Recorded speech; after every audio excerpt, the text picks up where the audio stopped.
What would you do if someone judged your intelligence based on how you spoke?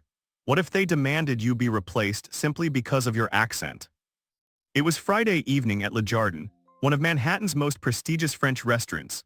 The soft glow of crystal chandeliers cast dancing shadows across white linen tablecloths, while the gentle clink of fine china mixed with hushed conversations in multiple languages. The air was thick with the aroma of truffle oil and aged wine. But one person wasn't enjoying the sophisticated atmosphere. Amelia moved gracefully between tables, her navy uniform crisp despite the busy dinner rush.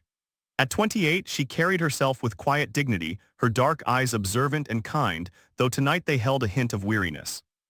But what happened next would change everything, and expose a truth that would leave everyone speechless.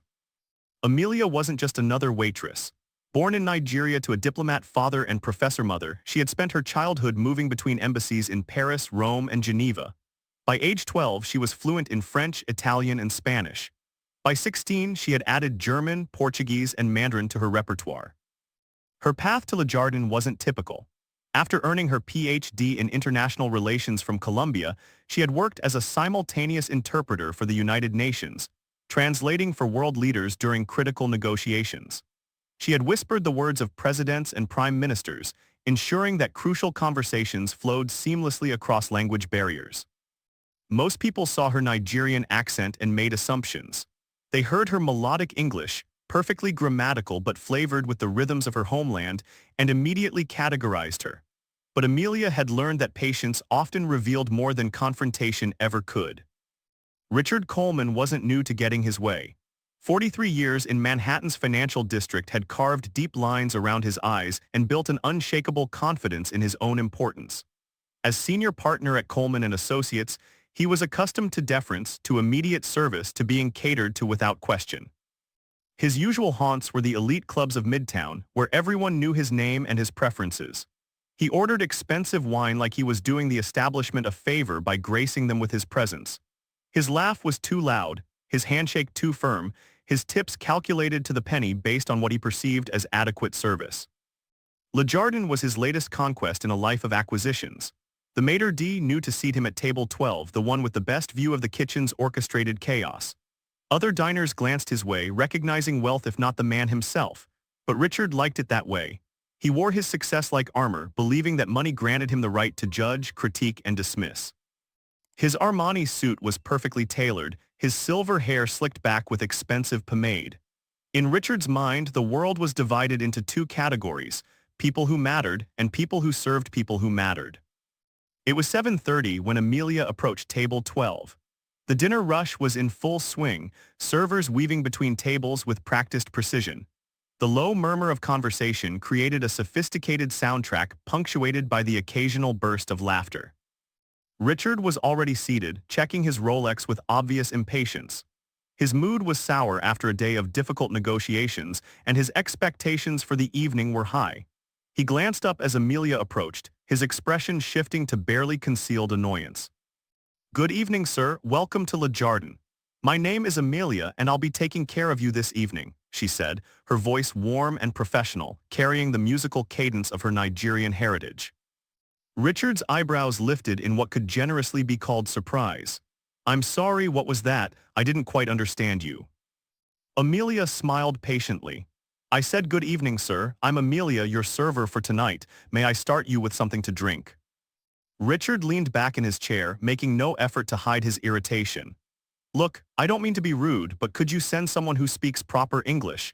I'm having dinner with important clients later, and I need to be able to communicate clearly." Amelia's smile never wavered, though her grip tightened slightly on her notepad. Several nearby diners glanced over, sensing the tension. Richard's voice had been loud enough to carry, and the discomfort was palpable. Richard shifted forward in his seat, his voice growing more assertive. "I mean, this is supposed to be a high-end establishment. Surely you can understand why I'd want a server I can actually communicate with." Amelia maintained her composure, her response measured and clear. "Sir, I understand you perfectly, and I assure you I can take excellent care of you this evening. Perhaps I could suggest starting with our wine selection." The tension in the immediate area was building.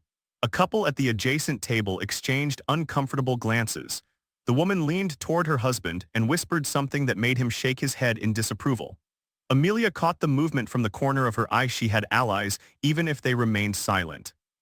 Look, Richard continued, his tone becoming more condescending, I'm sure you're a very nice person, but I shouldn't have to strain to understand my waitress. This accent of yours is quite thick, and frankly, it's unprofessional in a place like this. I understand your concern, sir, Amelia replied, her voice steady but with a slight edge that only the most perceptive listeners might detect. However, I am confident in my ability to provide you with exceptional service. Would you prefer to see our menu, or would you like to speak with my manager? The sophisticated atmosphere of Le Jardin seemed to pause around their table. Other diners were now openly watching, some with expressions of disapproval directed at Richard, others simply curious about how the situation would unfold. Amelia stood perfectly still, her professional mask intact, though her dark eyes held a glimmer of something deeper, not anger, but a quiet strength that suggested she had weathered such storms before. That's when Richard crossed the line. You know what? Yes, get me your manager. I'm spending good money here and I refuse to be served by someone who can barely speak the language. Maybe they can find me someone more appropriate. Amelia's expression remained calm, but something shifted in her posture, a subtle straightening that spoke of steel beneath silk. Sir, I need to ask you to reconsider your language. I speak English perfectly well, as I believe I've demonstrated. Would you like me to continue taking your order, or shall I call the manager? Richard's face reddened, his voice rising enough that nearby conversations began to quiet. Don't lecture me about language, sweetheart. I can barely understand half of what you're saying. This is America, we speak English here. Real English, not whatever version they taught you wherever you're from. The critical moment had arrived. The restaurant's elegant atmosphere hung heavy with uncomfortable silence. Several diners had turned completely in their chairs now, no longer pretending to ignore the confrontation. Amelia's decision crystallized in that moment, not from anger, but from a quiet dignity that refused to be diminished.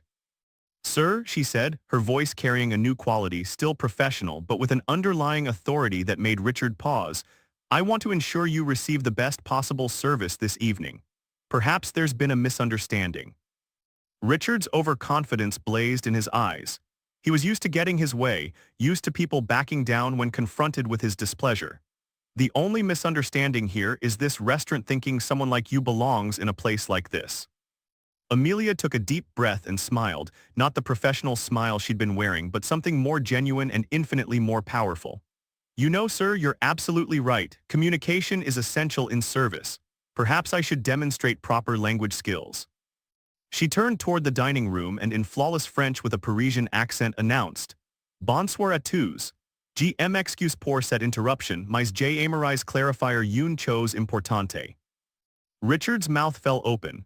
The transformation was immediate and startling. Gone was any trace of her Nigerian accent, replaced by the sophisticated tones of educated French that could have come from the Sorbonne itself.